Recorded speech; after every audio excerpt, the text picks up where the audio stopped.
Fala galerinha, tudo bem? Sejam bem-vindos ao projeto Eu Não Erro Mais. Sou o professor Gabriel e vou ajudar vocês, junto com outros professores, nesse desafio que é o Enem. Está chegando e o Escola Online está com vocês. O tema da aula de hoje é a Introdução à Sociologia. E assim como os outros professores, eu vou tentar dar as principais dicas e ajudar vocês com a revisão daqueles conteúdos que eu acho que são os mais importantes para você levar para essa provinha, ok? Vamos começar então com toda boa vontade, com todo o carinho de sempre. E, se você gostar ao final, lembra de se inscrever nas nossas redes, de se inscrever no canal e, claro, de acompanhar os próximos episódios dessa nossa trajetória. Bora lá então?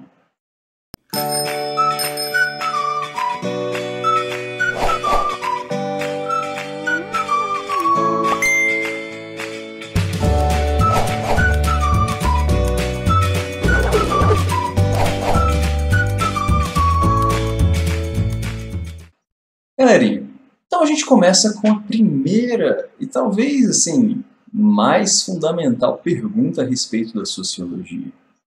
Que diabos é sociologia e quando a sociologia surgiu? Bom, começando com uma definição bem basicona mesmo, a sociologia ela se porta como uma ciência, ou pelo menos era assim no começo, né? Uma ciência com métodos que remetiam ali às ciências naturais, como a física, como a biologia e tudo mais. O que essa ciência, portanto, social, busca estudar? Os fenômenos sociais, ou seja, né, as criações, os acontecimentos, as coisas que a gente vê que são um produto dessa relação do ser humano com a natureza e com outros seres humanos. Né, os fenômenos sociais envolvem, por exemplo, a cultura, o modo de agir, de viver do ser humano. Envolvem o trabalho, a maneira que a gente se organiza para poder produzir determinadas coisas que a gente utiliza para a nossa sobrevivência ou para o nosso conforto. Então esses são os fenômenos sociais, exemplos ali de objetos do estudo da sociologia.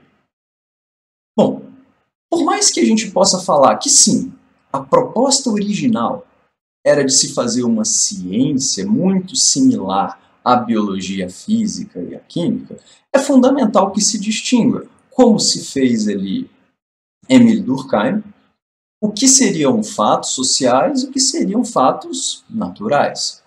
Né? Fatos naturais envolvem aqueles fenômenos da natureza, como a vida, como o trovão, como a chuva. E claro, as coisas que acontecem na natureza, de alguma forma, nos influenciam, determinam determinados comportamentos nossos. Entretanto, a preocupação da sociologia envolve mais as reações do ser humano, as construções do ser humano. Não falo construção em termos de prédios somente, mas construções sociais, enquanto, por exemplo, explicações que a gente dá para o mundo, direcionamentos, porque a chuva é um fato natural. Agora, o que vai ser feito em relação à chuva? Como a chuva vai ser interpretada? Como que a chuva vai ser combatida ou vai ser acolhida? Tudo isso envolve, então, vários fatos, sociais. Né? E a preocupação da sociologia é essa, as construções sociais, os fenômenos sociais. Uma coisa é indiscutível. A gente sabe, a sociedade está ali em constante transformação. A sociedade que você nasceu era em grande medida diferente da sociedade atual. Né? Você pode falar que não, mas repara ali, quantos artistas surgiram desde que você nasceu? Quantas novas formas de pensar o governo surgiram desde que você nasceu?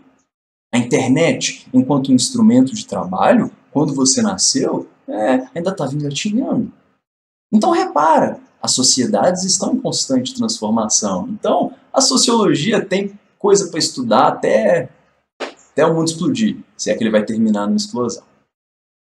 De todo modo, por mais que a gente possa falar que sim, a sociologia surgiu ali pelo século XIX, outros pensadores, até na própria filosofia, entenderam ali as construções sociais e buscaram estudar o ser humano e esses temas que a sociologia também aborda, né? Só que muito antes desse século XIX. Então, ó, exemplo seria Aristóteles, um outro exemplo seria Locke, Rousseau, os contratualistas como um todo, pensadores como Saint-Simon, todos eles, de alguma maneira, perceberam como que o ser humano é um ser social. Ou seja, como que a gente interage, como que a gente cria, como que a gente vê a nossa forma mais elaborada, mais desenvolvida, ou para alguns mais civilizada, quando a gente se une em sociedade. Vivendo em sociedade, o ser humano cria, o ser humano destrói. O ser humano desenvolve signos interpretativos, sentidos para o mundo, né? Por mais que a gente possa sim falar que o surgimento da sociologia está ali no século XIX, num contexto mais, né, Revolução Industrial, Segunda Revolução Industrial, com interesse e algumas das primeiras conclusões que fundamentaram a sociologia são até mais antigas do que o século XIX. Atualmente, o que a gente chama de ciências sociais envolvem três áreas principais. Antropologia, preocupado ali com cultura, por exemplo. Ciência política, preocupada ali com essa parte política mesmo, o próprio nome nos ajuda. E a sociologia, né, que é preocupada com a sociedade como um todo. Por mais que a gente chame aqui a matéria de sociologia, ao longo da nossa trajetória, a gente vai falar um pouquinho sobre ciência política, sobre antropologia e tudo mais. Certo? Então, ciências sociais é esse englobado ali de estudo de fenômenos sociais, antropológicos, políticos, sociológicos, enfim. Agora, para que a gente estuda isso? Né? Tem muita gente, já teve aluno meu que me perguntou: ô Gabriel, por que a gente está estudando esse negócio? Bom, eu tenho a minha explicação. Mas a explicação que o Enem pode te cobrar, a explicação que é comum ali de se cobrar nos processos seletivos, é a seguinte. A sociologia foi criada no século XIX, né, para começar para entender as dinâmicas da sociedade. As transformações. Por que as transformações nas sociedades acontecem? Qual que é o sentido das transformações? A gente está melhorando como sociedade ou piorando? Ou será que não existe isso de melhorar e piorar e cada um tem sua trajetória? Quais são os laços que unem as pessoas? Como esses laços são construídos? Essa é uma pergunta interessante dentro da sociologia, né?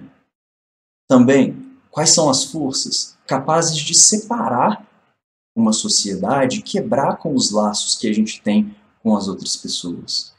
Então, um interesse genuíno, uma curiosidade sobre aspectos como esses, realmente motivam aí a explicação do para que a sociologia foi criada. Há também uma outra explicação sobre o para quê. Essa explicação envolve, por exemplo, uma tentativa de se modificar a sociedade. Né? Então você entende a sociedade para dali você propor um caminho para ela. Ou propor um caminho para poder possibilitar a transformação que você quer. Então, alguns dos sociólogos originais, eles não apenas buscaram entender a sociedade, mas eles buscaram ajudar a transformar e direcionar a sociedade da maneira que eles achavam mais interessante. Né? Então, em relação à origem da sociologia, no primeiro ponto, vale a pena comentar esses aspectos. É colocado Augusto Comte como o criador da sociologia, o primeiro a propor uma ciência social, em termos meio parecidos com o que a gente tem hoje em dia, certo? Razoavelmente semelhantes ao que se tem hoje em dia.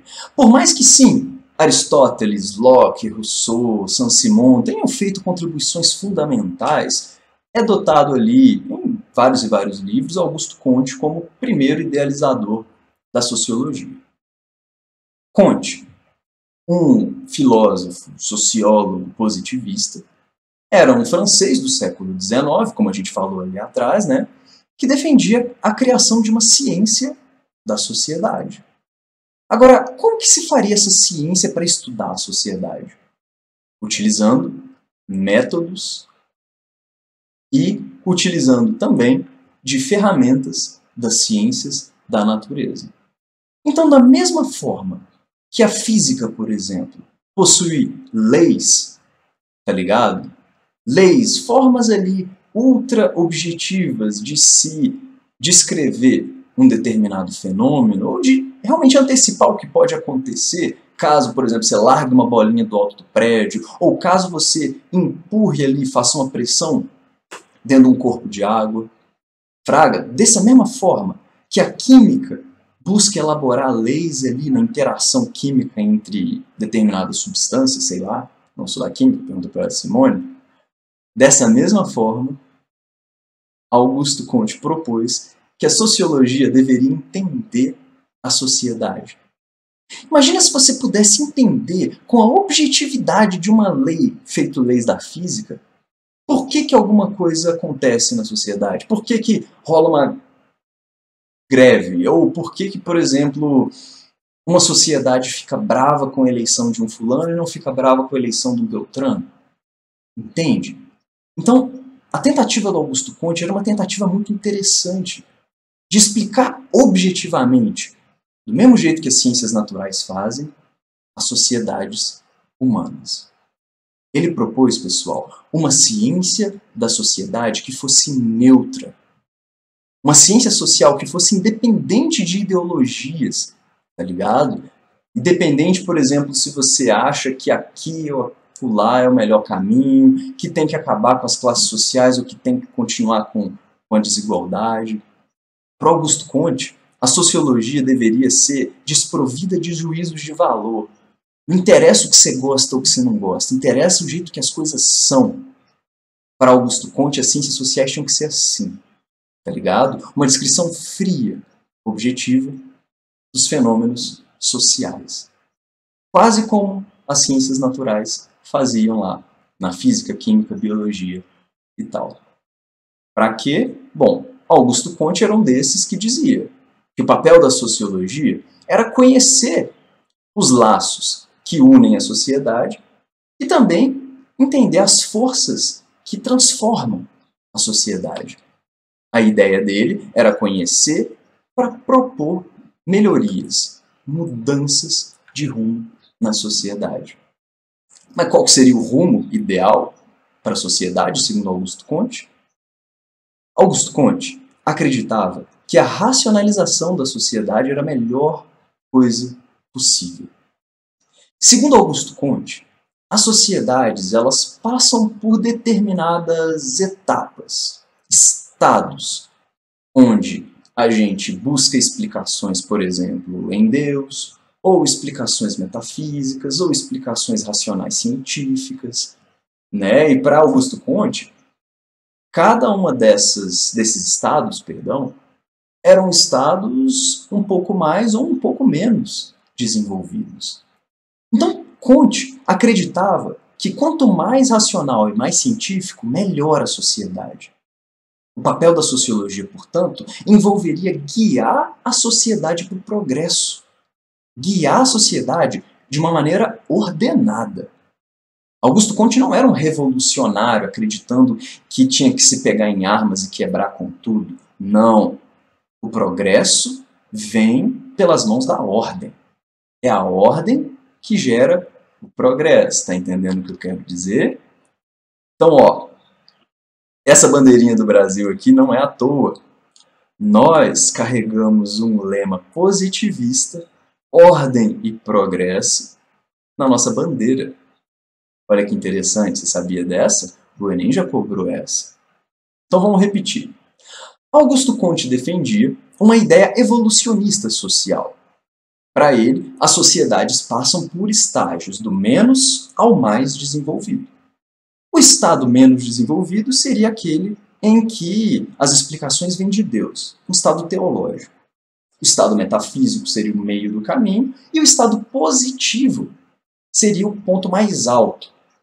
Uma época, uma situação em que as explicações se dão pela ciência uma época, uma situação em que a própria organização do governo se dá numa lógica racional. O papel, portanto, da sociologia envolvia ajudar, né, a guiar as sociedades para esse progresso. Tudo dentro da ordem. Ok? Então aqui a gente tem o nosso grande referência de idealizador da sociologia, né? Por mais que existem autores que falam de outros e outros, ou até do próprio Durkheim como realmente o primeiro, né? Augusto Comte já foi muito lembrado e eu acho que vale a pena você guardá-lo como o proponente original das ciências sociais. Ok? Agora, a gente falou ali atrás, né, de uma perspectiva evolucionista e tudo mais, e aí eu acho que vale a pena a gente dar uma olhadinha primeiro numa discussão atual. Vou abrir um parêntese aqui, dar uma pausa nessa coisa da história da sociologia, para poder falar alguns aspectos básicos sobre a vida em sociedade, por exemplo. Vamos partir do seguinte: quando eu falei ali atrás que o ser humano é um ser social, que a gente se realiza, se constitui socialmente, pode ser que você tenha parado e pensado, cara, beleza, o ser humano é um ser social, mas eu sou um indivíduo, eu tenho a minha opinião. Bah, eu gosto de ficar sozinho, eu gosto de ver as coisas do meu jeito, eu não sou um ser social, eu sou um ser antissocial. Não, tô brincando. Mas olha, é um fato. Cada um de nós é um indivíduo. Eu sou um indivíduo, você que está me assistindo é um indivíduo. Né? E enquanto indivíduos, nós possuímos a nossa individualidade. O que significa dizer que a gente tem o nosso próprio entendimento, a gente forma as nossas opiniões, os nossos gostos. É um fato. Você pode aceitar, você pode rejeitar determinadas coisas. Está na sua individualidade isso. Entretanto, a gente vive em sociedade. E, nem que seja no básico, ou seja, em dar descarga e lá na privada, você depende de um outro ser humano. Você vive em sociedade, a luz que você está usando, poxa, ela é trazida por uma companhia de energia, uma criação social. Você paga impostos, paga a sua conta. Não é verdade? Cara, nós vivemos em sociedade. E isso envolve vários e vários aspectos, direitos, deveres, sacrifícios e benefícios. Nós dividimos funções no trabalho, nós cumprimos papéis segundo a expectativa dos outros. Né? A gente está aqui vivendo em família, por exemplo, né? E vocês, se um dia forem pais e mães, vocês vão ter o seu papel a cumprir, né? Conforme a expectativa, por exemplo, dos seus filhos, dos seus empregadores. Então, por mais que nós sejamos indivíduos e tenhamos a nossa individualidade, seria muita inocência achar que a gente se resume na nossa individualidade. Nós vivemos em sociedade e muito do que nós somos envolve um conjunto de pressões, de socialização, um conjunto de interações que nós possuímos em sociedade. Joia? Nós somos moldados, em alguns aspectos, influenciados, nós somos governados por uma instituição social e, na nossa socialização, ou seja, ao longo da criação que a família, a escola, o trabalho nos dá, vários e vários valores vão sendo aprendidos e até rejeitados também. Né? Nem que seja ao rejeitar a sociedade que você se encontra, você é de alguma maneira influenciado por ela. Sacou? Então, ó, sim, nós somos seres sociais, nós vivemos em sociedade. Agora, ao mesmo tempo também, a gente interfere e a gente pode, sim, em vários aspectos, mudar o mundo social em que a gente está inserido. Né? Nem que seja votando, nem que seja indo para as ruas, ou nem que seja dando o seu exemplo, né, de alguma maneira, incentivando os outros a ter a mesma visão de mundo que você tem. Certo? O fato da gente viver em sociedade e ser muito influenciado e moldado também não quer dizer que você é 100% submisso. Você pode propor mudanças. Então é uma troca, na verdade, entre você enquanto indivíduo e a sociedade ao seu entorno. E pessoal, um ponto que eu acho que também já ficou claro para vocês, indivíduos que vivem em sociedade, ficou claro o fato de que a diversidade é evidente, né? Por mais que algumas pessoas acreditem que existe uma só forma de ver o mundo que é certa e outra que está errada, ou as demais estão erradas, é um fato que existe a diversidade. As pessoas possuem opiniões diferentes, religiões, ideologias, gostos diferentes, né?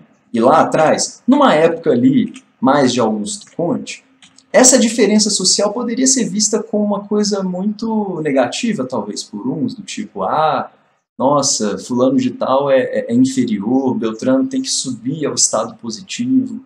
Mas, ó, a sociologia atualmente e as várias instituições sociais mais progressistas entendem que o respeito à diversidade é um aspecto fundamental.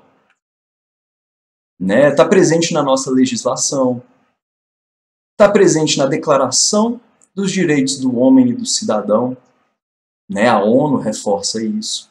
Então a diversidade é um fato. Reconhecimento de minorias também é visto como uma coisa muito importante na sociologia atualmente.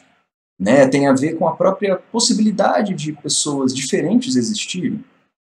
Pensa comigo, né? Talvez um dia a vida que você tem, a filosofia de vida que você tem hoje, já foi de uma minoria, ou já foi tida como inferior ou ruim por alguns. Então, reconhecer as minorias é um aspecto fundamental na nossa vida social e a sociologia tende a reforçar isso também, né? Preservando direitos e deveres, promovendo ali espaços para manifestação e ampliação da cidadania. Certo? Então, na atualidade, os vários pensadores dentro da sociologia demonstram a importância desses fatos e esses fatos foram incorporados em grande medida dentro da nossa legislação e naquele combinadão geral que foi feito na ONU. Entretanto, nem sempre se pensou assim, como vocês viram ali em Conte. Mas, ó, o que eu estou prestes a apresentar para vocês é uma perspectiva que foi razoavelmente forte no século XIX e que está um pouco presente em Augusto Conte também, que é a ideia do evolucionismo social. Pessoal, atenção aqui. Por mais que hoje a gente entenda que o respeito à diversidade é fundamental, alguns dos primeiros sociólogos aderiram a teorias que acreditavam que as sociedades elas se desenvolvem, elas evoluem. Tá ligado? De uma maneira meio darwinista ou meio lamarquista, ou o que seja. A ideia de que as sociedades elas têm um determinado caminho de desenvolvimento. Entretanto, havia dentro dessa teoria evolucionista social uma ideia subjacente de que o caminho de evolução das sociedades vão do mais primitivo, ou mais atrasado, para o mais civilizado. Essa ideia, pessoal, tinha bastante força no século XIX. A ideia de que esses degraus do desenvolvimento das sociedades humanas levariam, eventualmente, a um estado mais civilizado. Agora, o que está por trás dessa noção de que existem sociedades mais primitivas e sociedades mais civilizadas? De que existe algo mais selvagem e animalesco e algo mais alto na cultura. Bom, pessoal, por trás dessa lógica está a colocação da sua etnia, dos seus valores, como superiores, como algo no centro. Por trás, então, dessa lógica de civilização e barbárie, estava lá todo um conjunto de pensadores que enxergavam as sociedades europeias, as sociedades ocidentais como superiores. Então esse rolê de primitivo civilizado era só mais uma maneira meio maquiada de dizer que a Europa estava acima, de que a Europa era civilizada e de que os estados mais primitivos, né, as sociedades indígenas, por exemplo, as sociedades africanas, elas deveriam se medir, né, deveriam se pautar pelo desenvolvimento europeu. Então, o etnocentrismo, essa visão ali de que uma etnia, um conjunto ali de valores de uma determinada sociedade estaria no centro e deveria ser usado para comparar e compreender os outros, essa é uma visão muito perigosa. O etnocentrismo é ainda uma visão muito perigosa. E essas visões etnocêntricas estiveram presentes em algumas análises de sociedades ali no início da sociologia, né? E era uma visão muito triste, porque nessa de entender a sociedade para propor mudanças, enxergavam-se sociedades, algumas, né, como bestiais, tá ligado? Tipo, sociedades indígenas eram algo próximo de um estado animalesco. Então é tipo bicho, tá ligado? O que você faz com o bicho? Você deixa ele selvagem? Não, você educa, você conduz a uma elevação. Então, por mais que nem todo evolucionista social tivesse toda uma visão ultra-racista, querendo ou não, o etnocentrismo desse evolucionismo social levou muitas pessoas a uma posição de desprezo em relação ao outro. Então, ao invés de compreender a diversidade, você rejeita o diferente, você rejeita o outro, classificando ele e a sua diversidade não como igualmente importante, mas como inferior. Gente, vocês já ouviram falar naquela ideia do fardo do homem branco? Ou seja, né, a carga, o peso que o homem branco carrega? Pois é, no século XIX, época em que esse evolucionismo social estava muito forte, havia essa ideia de que o domínio branco europeu sobre a África, sobre a Ásia, era uma coisa positiva, boa para os asiáticos e africanos. Por quê? Porque os europeus ajudariam a educar e a elevar sociedades africanas, asiáticas e indígenas a um grau civilizatório. Então, cuidado com essa visão evolucionista, de achar ali que o desenvolvimento ocorre sempre só em um sentido, do mais selvagem e animalesco, as sociedades podem ser guiadas a um estágio mais civilizado e cultural. Cuidado com o etnocentrismo, com o eurocentrismo, tanto na sua vida quanto nessas observações iniciais de sociólogos e outros pensadores do século XIX e XX. Ok? Bom, vocês devem ter visto ali em cima, se você está atento e acordado ainda, que eu escrevi ali, ó, racismo científico. Que rolê é esse? Pessoal, essa coisa do evolucionismo social, essa coisa de tentar entender por que as sociedades são diferentes, levou, como a gente viu ali, a algumas teorias que enxergavam que haviam etapas diferentes no desenvolvimento. Uma etapa mais primitiva e uma etapa mais civilizada. Lembrando que, nessa régua, o civilizado era o europeu.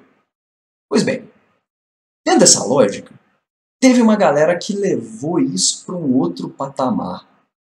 Uma galera que pegou reinterpretações ali da filosofia natural, das ideias ali de Darwin, de um darwinismo que explica, né, a evolução das espécies, e aplicou isso para analisar sociedades, inclusive para tentar diferenciar as raças humanas, né? Dando a entender, portanto, que o indivíduo branco e o indivíduo negro seriam diferentes em aspectos biológicos.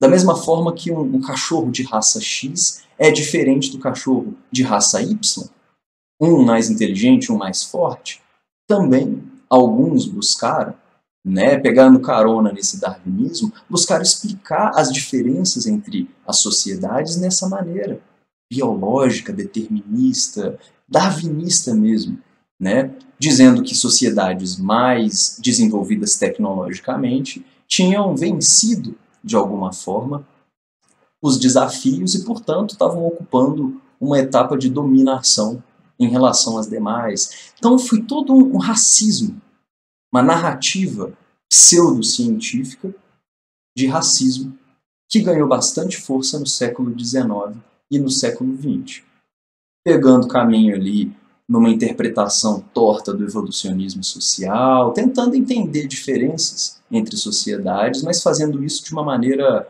ultra, mas ultra racista mesmo e equivocada. Por mais que eles tentassem, né, trazendo argumentos ou métodos pseudocientíficos, usando ali recursos validados pela ciência, como a medição de crânios, né, para tentar entender as ações humanas, as diferenças sociais, né, essa galera ali levou o bagulho para uma região bem torta e bem triste mesmo, né? Então, a gente estuda isso, a gente vê essa parte muito também para poder perceber o que estava por trás daquelas visões racistas que eu tenho certeza que vocês já viram, né, que chegaram inclusive ao Brasil, né, nas imigrações, por exemplo. Por que se privilegiavam pessoas brancas durante a imigração do século XX? Para tentar melhorar a raça brasileira, né, muito miscigenada, viam pessoas no século XIX e XX. O Brasil estava num ponto ruim. Tinha que trazer, portanto, branco, porque a melhora de uma sociedade vem, na visão deles, por uma melhora genética, uma melhora biológica no ser humano, pelo cruzamento de raças ali, cada vez mais chegando próximo à raça branca. Certo? De todo modo, pessoal, essas visões, obviamente, não prevaleceram. A gente não vai ficar estudando as consequências disso dentro da sociologia, porém, é fundamental que vocês estudem, que vocês guardem isso pelas conexões que se faz com a história e até para a própria redação. Por trás do racismo do século XIX e XX estava ali uma pseudociência fundamentada um pouco no evolucionismo, darwinismo e nessa curiosidade sobre as diferenças. Né? E até interpretando essa brincadeira com um pouco de humor também, né? Dei uma olhada aqui, ó. A gente tem um garfo, uma faca, perguntando para o Rachis, né? Então, qual de vocês é o garfo? Né? Então, isso aqui é bem uma mentalidade etnocêntrica, né? Ambos, tanto esses dois quanto esses dois, são utensílios para se comer. Mas não é porque são utensílios para comer que vão ter a mesma lógica do garfo e da faca. Né? Olhar para a sociedade diferente e ficar esperando que as coisas vão ser iguais ou parecidas com a sua sociedade, isso é etnocentrismo. Beleza? Cuidado. Pessoal, espero ter ajudado vocês com algumas lembranças ali e alguns apontamentos. Agora a gente vai para a resolução da nossa questãozinha. Bora lá. Enem 2016. Questão utilizando o texto de Durkheim, certo? Vamos dar uma olhadinha aqui primeiro na pergunta. Acho que vale a pena antes de ler o texto, né? Bora lá. O texto expressa o esforço de Émile Durkheim em construir uma sociologia com base na... Vamos lá. Então, que esforço é esse do Durkheim de construir a sociologia? Qual que seria essa base da construção da sociologia na visão desse cara? Lê aí, vai estar fácil. A sociologia ainda não ultrapassou a era das construções e das sínteses filosóficas. Em vez de assumir a tarefa de lançar luz sobre uma parcela restrita do campo social, ela prefere buscar as brilhantes generalidades em que todas as questões são levantadas sem que nenhuma seja expressamente tratada. Não é com exames sumários e por meio de intuições rápidas que se pode chegar a descobrir leis de uma realidade tão complexa. Sobretudo, generalizações às vezes tão amplas e tão apressadas não são suscetíveis de nenhum tipo de prova. Procurem, dentre as alternativas, aquela que melhor sintetiza essa lógica de esforço entre ciências naturais adaptadas nos seus métodos ao estudo da sociedade. Bora lá. Letra A. Vinculação com a filosofia como saber unificado? Não, ele já começa o texto fazendo uma crítica a essa coisa da sociologia ainda ser um pouco síntese filosófica. Não. Letra B. Reunião de percepções intuitivas para demonstração? Não, pessoal. Quando a gente fala ali em intuitivas, dá a entender uma coisa não muito metódica. E o que Durkheim tentou para a sociologia foi uma abordagem mais metódica, mais científica mesmo. Então, a letra B está fora. Letra C. Formulação de hipóteses subjetivas sobre a vida social. Não. A sociologia se afastou de um subjetivismo, de um juízo de valor, de gosto. Tentava, da mesma forma que as ciências naturais, ser objetiva, ser neutra. Então, está fora essa também. D. Adesão aos padrões de investigação típicos das ciências naturais. Tá aí. Letra D. Vamos ver a letra E. Incorporação de um conhecimento alimentado pelo engajamento político. Igual a gente falou, a sociologia, nesse começo, buscou um distanciamento das ideologias. Portanto, a letra D realmente se encaixa melhor como gabarito. Pessoal, então essa foi a nossa primeira aulinha. Eu espero ter ajudado vocês, espero que tenha dado tudo certo aí no seu estudo e a gente se vê numa próxima. Grande abraço, pessoal. Até mais.